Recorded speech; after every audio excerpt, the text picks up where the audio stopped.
Okay, morning everyone. I'm out early. Oh my god, what a last couple of weeks. I literally haven't been out of the house for weeks. I've had a bad leg, as I've explained, so I got something really special today, so come in, join us, roll the intro.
Okay, yeah, morning everyone. Something special, he says. Yeah, what I've got today, I've had it for weeks, but of course I haven't been able to fly. I'm going to maiden flight the Fms P51-D Mustang 1.45m Duchess Arlene, the famous Tuskegee Airman Red Tails. So I don't know what to expect. I'm very nervous. I haven't flown, as I said, for weeks, but there she is in all her glory. A stupendous plane, quite an old kit now really, and the instructions leave a little bit to be desired, which is not normal for FMS, but there you are, a few snags, a few things to overcome. Is it going to take off on the grass? I've done a bit of a taxi test and it looks pretty good, so the next thing really is to fly her. So come back and we'll get up and running. Okay then, here goes nothing. Make sure it's clear everywhere. Timer start.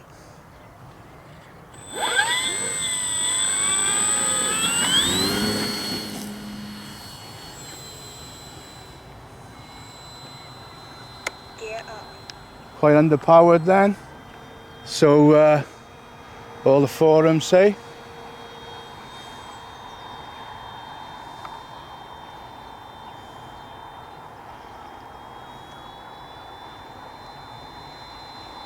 Let's try and keep out of that sun.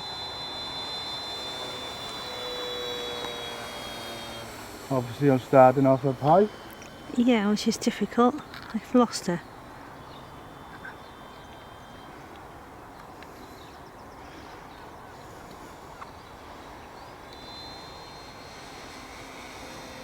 Now, reading on the forum about this plane, everybody says that it's underpowered and I'm flat out there, so they're right, but there you are. 3 minutes. At the moment, for a maiden, as long as it flies, that's all I'm bothered with.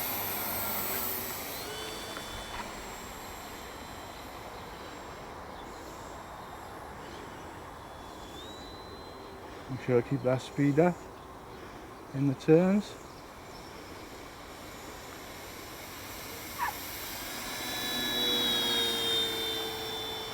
Well, she does look stupendous up in the air. Set the timer for 4 minutes.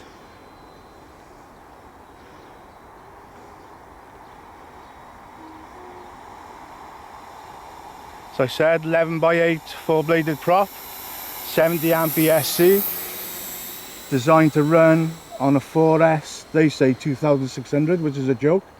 I've had to run 4S 4000 mAh lipos with 20 grams of weight added to achieve their centre of gravity, which I'll talk about.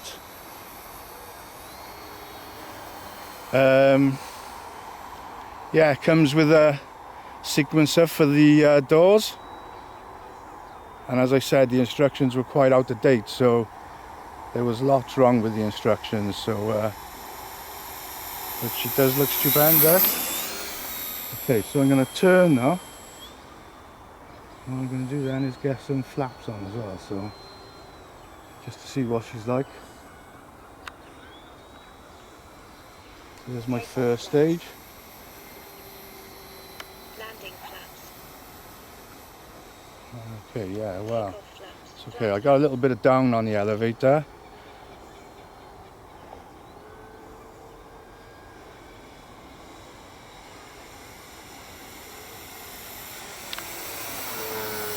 Now we'll go with an approach for landing now, so.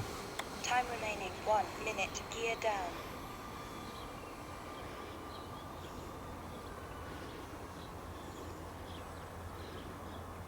Just make sure my gear's down.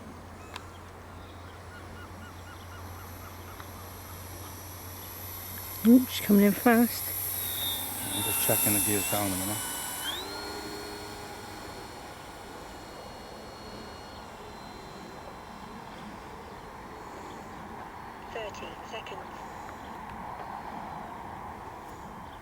Mind you, my terminology was wrong. Coming in hot. 20 seconds, take off flaps.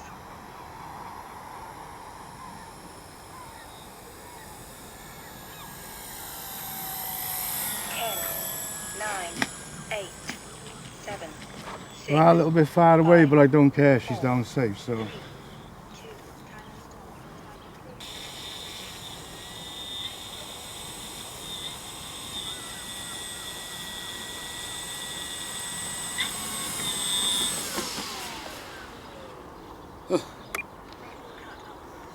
Wow, I can't tell you how nervous I was then and what a relief it was to get it down, hopefully in one piece.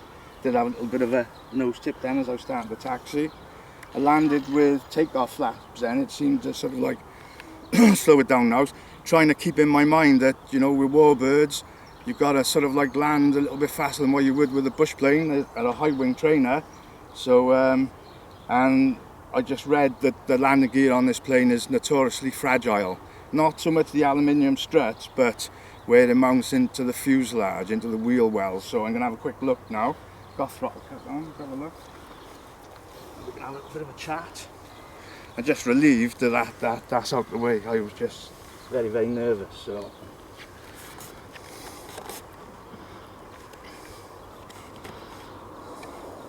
Yeah, we're okay. We're all intact, so that's good. So let's bring it over and just quickly have a check of that battery. I flew for 4 minutes, and I just want to talk about the CG as well. So I'll say something about that now. Let's just check this battery.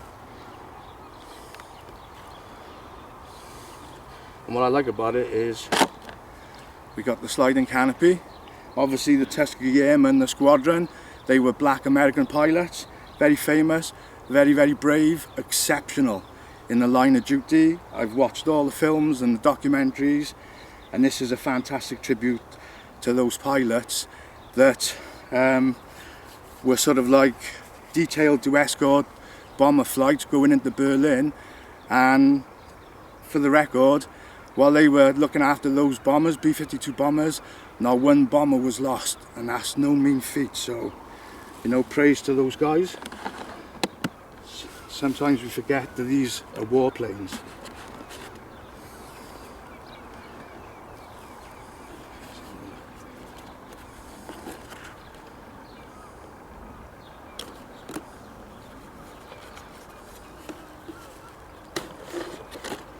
Just want to check the battery. So you can see it, battery loads in on a battery loading tray, which is great.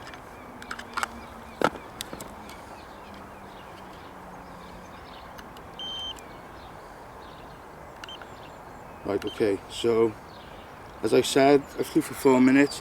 These are 4,000 mAh, so I got 55% there, so I might up it to 4.5 minutes, so that's great.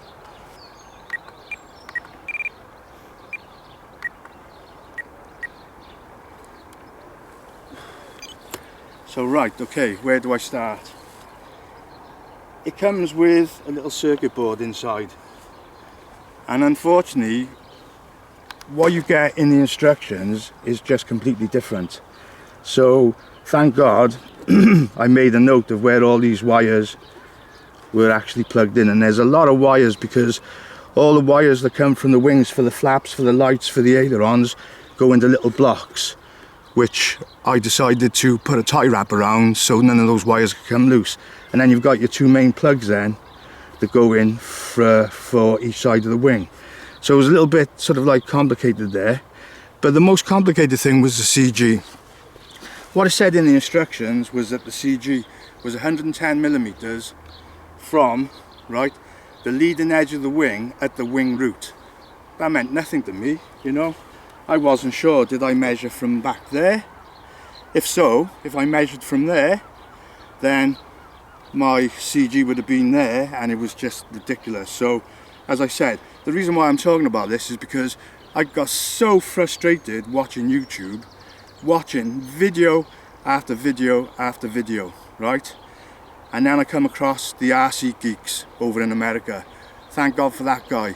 The only guy, right, in all the reviews I saw for this plane, apart from the Petricic brothers, who said if you use a 4S 4000 in the center of the tray, give you your perfect G-spot, right? So, okay, kudos to them as well. But this guy, Rc Geeks, he explained that it was from the wing root, so then I knew exactly where to measure. And even then, you know, with the 4000 mAh battery, it was still tail heavy, so I added that 20 gram. And I read in one article that it says, even though it looks really forward, don't be afraid to get that 110mm CG, because it is actually spot on. And what I've got at 110mm now, I've got slightly nose heavy, and you saw then on the Maiden it was flying nice. So yeah, there you go. I really wanted to make a point of mentioning that. So there you go, successful Maiden flight. A bit dated now. No gluing involved apart from your little wing stubs there. All this is bolt together construction. So you know, it's sort of like just needs to be modernised a little bit, and the instructions need to be updated. But there you go. I love FMS. I love their planes, and just wanted to tell people a little bit about it. So okay, thank you for watching.